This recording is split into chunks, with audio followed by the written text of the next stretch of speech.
Selamat datang di Podcaster update dan terpercaya, podcastnya Pusdiklat Bea dan Cukai.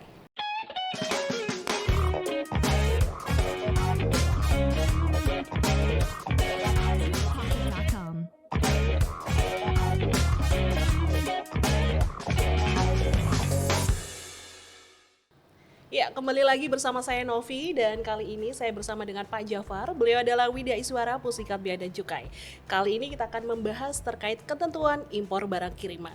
Saya sapa dulu ya Pak Jafar. Selamat pagi Bapak, gimana kabarnya? Pagi Mbak Novi, alhamdulillah sehat walafiat. Alhamdulillah. Gimana Mbak kabarnya? Alhamdulillah baik Pak. Nah, kita mau bahas hal yang kayaknya banyak pertanyaan nih Pak. Oke Mbak. Buat sobat pembelajar atau mungkin masyarakat ya Pak ya. Oke.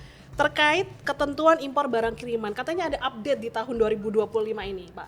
Betul Mbak, ada PMK baru yaitu PMK nomor 4 2025. Ini merevisi ya atau perubahan dari PMK yang lama, PMK nomor 96 tahun 2023 gitu Mbak. Bedanya apa Pak? Cukup banyak Mbak signifikan ya. Pertama ya dari sisi perlakuan terhadap beberapa barang yang dulunya dikenakan bea masuk sekarang tidak. Misalnya seperti barang hadiah dari suatu perlombaan ya, yang dulu masih nggak diatur, sekarang dijelaskan bahwa itu bukan objek atau diberikan bea masuk ya. Diberikan pembebasan bea masuk. Terus yang kedua dari sisi tarif ini yang paling signifikan nih. Kalau dulu tarif yang barang-barang tertentu seperti jam tangan, seperti kosmetik, barang besi baja, kemudian alas kaki, kemudian sepeda, dan kemudian produk tekstil itu menggunakan tarif MFN atau tarif yang berlaku umum yang di PTKI itu. Nah, PMK baru ini mengatur mereka di clustering, Mbak. Jadi seperti kosmetik, kemudian jam tangan, kemudian besi baja itu tarifnya sebesar 15%. Sedangkan seperti alas kaki, tas koper, kemudian sepeda dan produk tekstil itu tarifnya sebesar 25%. Itu yang terlihat signifikan ya. Terus yang kedua, kalau dulu yang dikenakan tarif MFN itu tarifnya PPh-nya itu dikenakan juga tarif seperti biasa. Nah, sekarang dikenakan tarifnya sebesar 5%. Nah, begitu sekali yang paling penting saya kira itu yang terkait dengan perubahan PMK yang baru ini. Apakah itu termasuk mengatur perlakuan khususnya Pak? Atau ada perbedaannya lagi atau gimana Pak? Iya, ini contoh aja ya. Contoh aja biar gampang dipahami ya Mbak ya. Nah, ini saya bawa jam tangan ini ya. Nah, ini jam tangan ini kalau yang PMK yang lama itu menggunakan tarif MFN, ini masuk di pos tarif 91011100 itu tarif yang berlaku umum sebesar 10%. Nah, di PMK baru ini declustering menjadi sebesar 15%. Ya. Jadi diimpor oleh siapapun ya, personal atau badan hukum sepanjang tidak melebihi $1.000 FOB per kiriman, maka tarifnya berlaku seperti itu.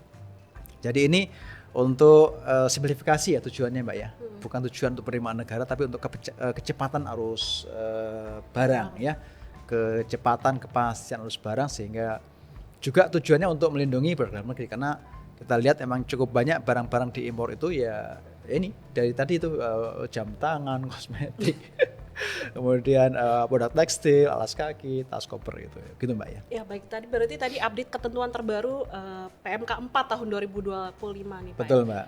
Pertanyaan yang mungkin banyak ditanyakan orang Pak, bagaimana sih Pak cara petugas bea cukai itu menghitung pungutan impor nih? Betul. Cukup banyak ya, bahkan juga di medsos dan juga di publik ya. Bagaimana sih pejabat bea cukai itu mengut bea masuk barang kiriman gitu ya Mbak ya? Iya Pak. Jadi pungutan bea masuk dan pajak dalam hal impor untuk barang kiriman sebenarnya sama dengan barang impor biasa, yaitu nanti pejabat bea cukai akan fokus pada nilai barang. Nilai pabean barang itu berapa?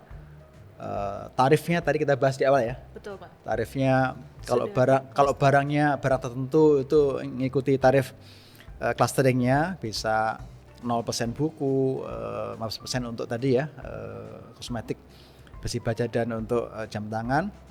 Untuk yang tadi alas kaki, tas koper, kemudian sepeda dan barang tekstil itu 20%. Di luar itu maka dikenakan tarifnya berlaku flat 7,5%. Jadi untuk barang-barang yang di luar tadi itu yang saya sebutkan tadi itu berarti berlaku tarif namanya tarif khusus barang kiriman sebesar 7,5%. Jadi kalau misalnya Mbak Novi impor HP ini Mbak ya, HP ini misalnya dari Singapura ya, HP ini, maka nanti karena HP ini bukan termasuk klaster barang tertentu, maka nanti tarifnya 7,5%. Nah, nanti Mbak Novi ketika impor barang kiriman HP ini, maka simpan baik-baik Mbak itu transaksi Invoice-nya, Pak, betul, gitu ya, faktur, invoice, bukti bayarnya simpan baik-baik. Kenapa? Karena nilai pabean atau nilai barang itu dari transaksi Mbak Novi itu. Nanti Bea Cukai akan melihat berapa nilai yang dibayar Mbak Novi itu untuk nanti dasar pengenaan bea masuknya. Bagaimana kalau nggak ada? Nanti Bea Cukai akan menggunakan data barang yang identik, data barang yang sama persis yang diimpor dari negara yang sama diusahakan untuk nanti dipakai sebagai dasar penetapan. Jadi intinya dua ya, nilai pabean barang itu dan tarif. Nah, dua hal ini akan dijadikan oleh Bea Cukai untuk dasar pengenaan biaya masuk dan pajak-pajaknya Mbak, begitu. Baik, berarti deklarasi data penting banget ya Pak. Betul, ya? sangat penting. Biar penghitungannya itu sesuai dan tepat ya Pak ya. Betul Mbak.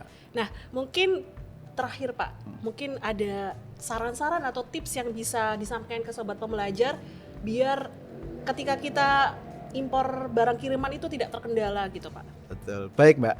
Jadi untuk rekan-rekan yang mengimpor menggunakan jasa barang kiriman, pertama pahami peraturannya ya.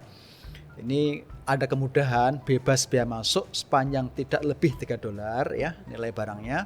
Tapi kalau melebihi itu kena bea masuk. Tarifnya juga spesifik dan secara umum lebih cepat. Maka pahami aturannya, kemudian pahami prosedurnya dan nikmati kecepatan dari proses barang kiriman itu. Begitu Mbak. Baik, terima kasih Pak Jafar atas sharing sessionnya. Ya, sobat pembelajar, tadi kita sudah membahas bersama dengan Pak Jafar terkait ketentuan impor barang kiriman. Untuk episode selanjutnya kita akan membahas terkait ketentuan ekspor barang kiriman. Terima kasih telah menyimak bersama dan jangan lupa untuk terus pantengin podcaster dari Pusikat Bea dan Cukai. Saya Novi, pamit undur diri dan salam belajar tanpa batas.